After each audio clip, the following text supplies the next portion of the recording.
Assalamualaikum warahmatullahi wabarakatuh. Selamat pagi, salam sejahtera untuk kita semua. Perkenalkan, nama saya Taufik Kurniawan Bayu Amarta dengan NIM A11 2018 11567.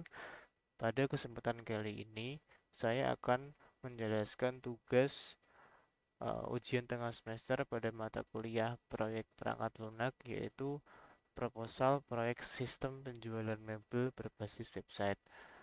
Tugas ini dilaksanakan secara kelompok dan pada kesempatan kali ini saya akan menjelaskan dan mempresentasikan proposal kelompok saya sebagai berikut. Yang pertama, saya akan menjelaskan bagaimana latar belakang sistem ini mengapa dibuat. Nah, sesuai dengan judulnya tadi, latar belakang dibuatnya sistem ini adalah melihat dengan perkembangan zaman pada era saat ini, menuntut untuk semua bidang melakukan digitalisasi dalam usahanya. Tidak luput diantaranya adalah bidang penjualan mebel.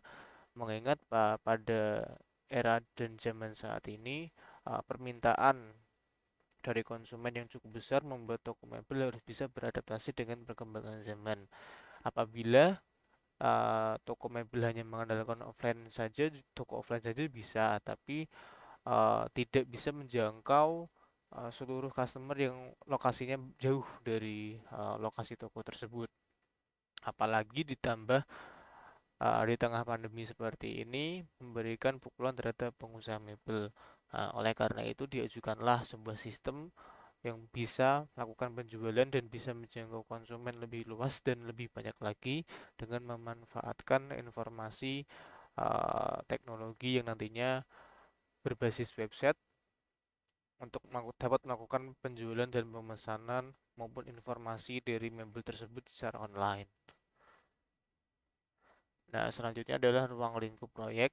Adapun ruang lingkup dari sistem penjualan mebel ini adalah berdasarkan kebutuhan pengguna dan pembuatan website ini ditujukan kepada CV Indah Sedayu Mebel yang merupakan perusahaan ini juga salah satu perusahaan yang sudah cukup besar dan memiliki beberapa cabang di Jawa Tengah sehingga tentunya memiliki pasar atau customer yang sudah cukup luas juga. Nah, dengan adanya sistem ini diharapkan mungkin customer-customer yang berada di luar provinsi Jawa Tengah bisa mengetahui lebih detail dan lebih lengkap lagi mengenai CV Indah Mebel ini. Kemudian selanjutnya adalah pemakaian aplikasi website yang membutuhkan koneksi internet. Tentu saja ini secara online jadi membutuhkan internet. Kemudian adalah yang selanjutnya website menampilkan fitur dan fungsi sesuai permintaan customer. Jadi sistem yang dibuat ini adalah sistem yang memenuhi apa yang dibutuhkan oleh CV Indah Mebel. Selanjutnya adalah tujuan proyek. Tujuan untuk pengajuan proyek sistem ini adalah sebagai berikut. Yang pertama ada penerapan sistem website untuk memperbanyak jangkauan oleh konsumen dan mempermudah penjualan mebel. Dengan dibuatnya sistem ini dan diajukan sistem ini, diharapkan seperti yang sudah saya sampaikan tadi akan bisa merambah konsumen lebih luas lagi dan mempermudah konsumen juga tentunya. Kemudian yang kedua adalah penerapan website penjualan mebel untuk mempermudah pemilik dalam melakukan pendataan penjualan dan feedback dari customer. Nah, dengan sistem mebel yang kita ajukan ini diharapkan nanti pemilik dari perusahaan mebel tersebut bisa melakukan pendataan barang-barang masuk ya yang barang-barang masuk dan barang-barang yang terjual secara lebih termanajemen dengan baik dengan adanya sistem ini. Kemudian customer juga nantinya bisa memberikan feedback atau kritik saran secara daring untuk masuk ke dalam sistem penjualan ini. Tentunya untuk yang lebih baik lagi nanti ke depannya dari sistem ini. Kemudian selanjutnya adalah faktor penentu keberhasilan. Dalam pengajuan proyek ini terhadap faktor pendukung keberhasilan sebagai berikut. Yang pertama adalah adanya sumber daya manusia yang profesional untuk mengimplementasikan sebuah proyek perangkat lunak tersebut. Kemudian yang kedua adalah metode yang digunakan dalam pengembangan perangkat lunak sudah terbukti memiliki tingkat keberhasilan yang tinggi. Yang ketiga adalah menggunakan internet yang cukup banyak sebagai media pelaporan yang cepat. Deskripsi proyek yang pertama adalah analisa permasalahan. Analisa dilakukan untuk mendapatkan pokok permasalahan yang ingin dipecahkan berdasarkan pembahasan sasaran pemakaian aplikasi ketika selesai dibuat. Jadi analisa permasalahan ini adalah kita bisa menjawab permasalahan apa yang bisa diselesaikan dengan sistem ini yang kita buat ini.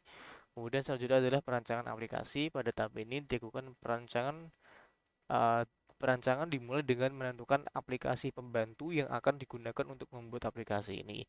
Selanjutnya adalah menentukan perancangan tampilan untuk setiap form pada aplikasi yang dibuat. Jadi perancangan aplikasi ini uh, kita akan menggunakan platform apa untuk membuatnya, menggunakan framework apa, menggunakan sistem uh, arsitektur seperti apa. Nah, ini pada tahap perancangan aplikasi. Selanjutnya adalah pembuatan aplikasi. Dalam hal ini dibutuhkan tenaga ahli untuk membuat script yang akan diimplementasikan. Hal ini udah masuk ke ranah programming ya. Tentunya dibutuhkan program-program handal yang bisa mengimplementasikan kode-kode yang dapat diimplementasikan ke dalam program sehingga bisa menjadikan suatu program atau sistem yang dapat berjalan dengan baik. Kemudian yang keempat adalah implementasi. Implementasi dilakukan setelah perancangan program telah terbentuk. Pada tahap ini akan dijelaskan langkah-langkah pembuatan aplikasi secara spesifik, yaitu dari pemrograman dan penjelasan logika dari program itu sendiri. Selanjutnya yang kelima adalah uji coba aplikasi. Setelah aplikasi selesai dibuat, perlu dilakukan uji coba untuk mengetahui kemungkinan adanya kesalahan atau kekurangan yang tak terduga pada saat proses tadi di awal analisa, perancangan, dan sebagainya, sehingga pada proses uji coba ini juga dilakukan pada aplikasi yang telah selesai untuk mengimplementasikan script program. Kemudian yang keenam adalah pengaplikasian dan perawatan atau maintenance. Jadi setelah melakukan uji coba pada ruang lingkup kami, akan dilakukan uji coba pada lapangan dengan mengaplikasikan program ke dalam lingkup customer. Jadi bisa dibilang sistem ini kita launchingkan kepada customer, customer menggunakannya dan bisa diterapkan, sudah bisa digunakan dan kita akan melakukan maintenance sistem secara berkala. Selanjutnya adalah rincian biaya. Dalam rincian biaya ini ada tiga, yaitu biaya pengadaan, biaya proyek, dan biaya operasi. Yang pertama kita membahas biaya pengadaan. Biaya pengadaan ada satu, yaitu biaya pembelian perangkat keras dan lunak. Pada bulan 0 dan bulan pertama ada pembelian server untuk domain dan hosting dan server pada bulan 0 senilai 300 juta dan 55 juta pada bulan pertama. Untuk software pembantu pembuatan sistem atau aplikasi ini senilai 54 juta.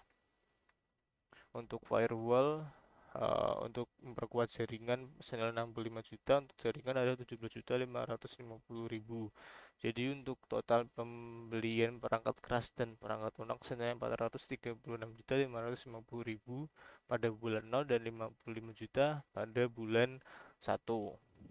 Yaitu selanjutnya adalah biaya tenaga kerja 50 juta. Jadi total biaya pengadaan perangkat keras dan perangkat lunak dan biaya tenaga kerja senilai 486 juta 550 ribu pada bulan 0 dan bulan 1 senilai 55 juta. Selanjutnya adalah biaya proyek. Yang pertama ada biaya tenaga ahli, yaitu ada project manager, biaya yang tercantum uh, di layar adalah per orang ya. Jadi pada bulan 0, bulan 1 dan bulan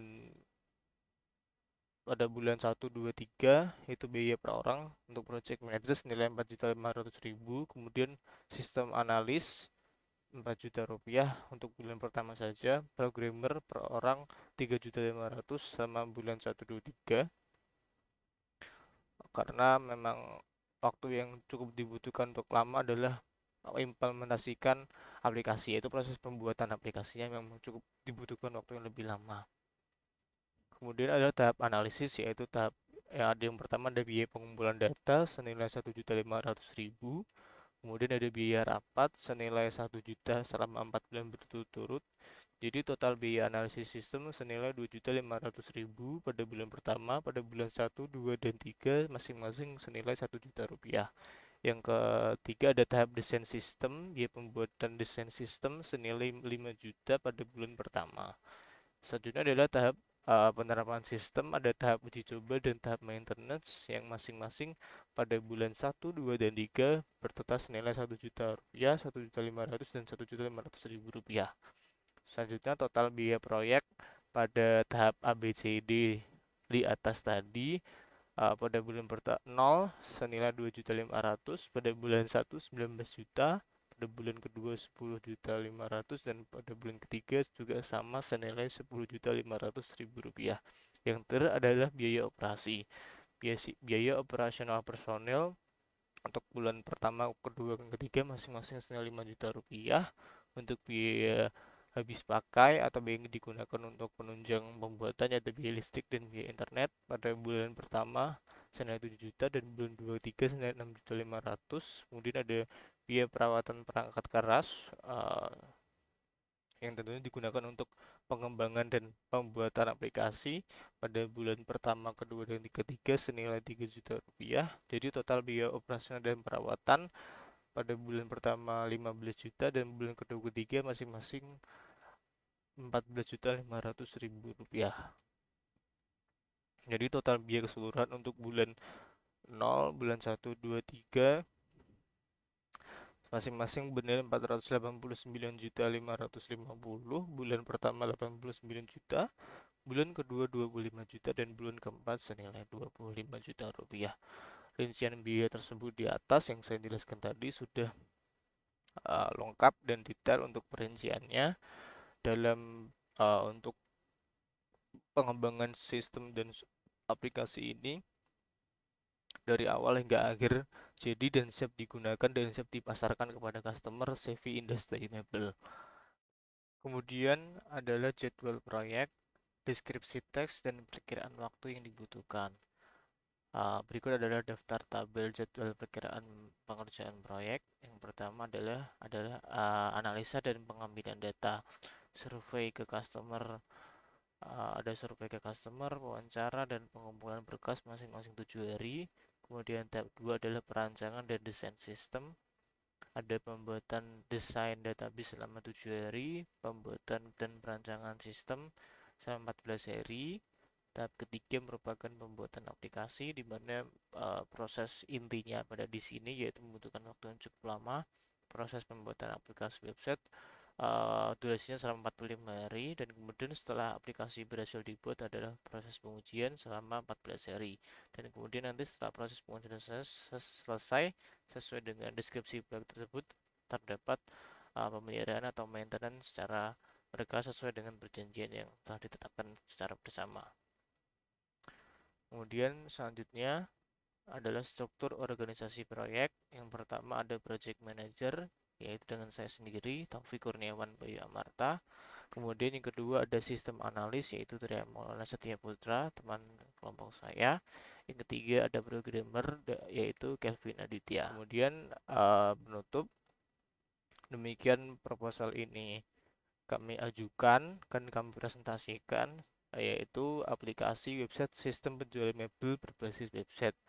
Kami sangat mengharapkan proyek yang kami tawarkan ini bisa bermanfaat untuk klien yang kami tuju, yaitu CV Industry Mebel, yang nanti kami harapkan bisa bermanfaatkan dan bisa menunjang proses bisnisnya lebih maju dan lebih besar lagi.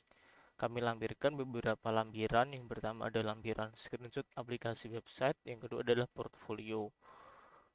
Untuk lampiran 1 yaitu screenshot tampilan aplikasi website yang kami ajukan. Yang pertama adalah tampilan home seperti yang bisa dilihat di presentasi ini. Ini adalah tampilan home atau tampilan dashboard awal pada sistem penjualan mebel. Kita dapat menampilkan ada carousel berupa gambar-gambar yang di bawahnya terdapat produk-produk yang dijual dalam CV Indes Dayu yang nantinya. Kemudian ada di produk ada kategori let's product yang dilihat dan produk-produk yang dijual. Ini adalah blog untuk mungkin nanti bisa dimasukkan artikel-artikel tips-tips and trick untuk customer, bagaimana mungkin mendesain ruangan, bagaimana memilih paduan warna yang cocok untuk ruangan yang tentunya sangat bermanfaat untuk customer nantinya. Kemudian ini adalah menu konfirmasi pembayaran untuk customer tentunya sudah lengkap. Kemudian untuk rincian pembayaran ada total dan nanti juga ada invoice yang bisa di-download. Ini adalah keranjang belanja dan yang bisa dilanjutkan ke proses checkout. Ini adalah dashboard profile untuk customer. Ini adalah alamat lewat transaksi customer sudah lengkap. Ini menu ganti password dan selanjutnya adalah lampiran 2 yaitu portfolio project, di mana uh, kami dari KTT Tim Software House juga sudah memiliki beberapa pengalaman dalam pembuatan project-project selain ini. Yang pertama adalah pembuatan aplikasi website DPM Evika Udinus lokasi di Semarang pada tahun 2020, yaitu website untuk organisasi mahasiswa yang tentunya juga lengkap dan detail. Kemudian yang kedua adalah pembuatan aplikasi catering untuk UMKM Faringo di lokasi dari Lembang pada tahun 2015. Faringo merupakan wadah catering online untuk membantu pengembangan usaha UMKM di daerah Rembang. Kemudian yang ketiga adalah pembuatan aplikasi e-commerce penjualan uh, fashion ya, tentunya ya, ada kaos, jam tangan dan lain sebagainya pada lokasi di kota Surakarta pada tahun 2018. Ketiga proyek yang telah kami kerjakan ini berhasil untuk bisa mengembangkan dan membuat usaha customer kami menjadi lebih dijangkau lebih banyak lagi customer dan lebih maju dan lebih sukses lagi. Oke, cukup sekian presentasi dari saya. Semoga dengan presentasi proposal ini kami bisa mendapatkan persetujuan dari pihak CV Industri Mebel, yang nantinya kami harapkan sistem ini dapat bisa membantu penjualan dan pelayanan untuk customer lebih luas lagi dan menjual lebih banyak lagi dan lebih sukses tentunya untuk CV Industri Mebel. Cukup sekian dari saya, kurang lebihnya mohon maaf. Assalamualaikum warahmatullahi wabarakatuh.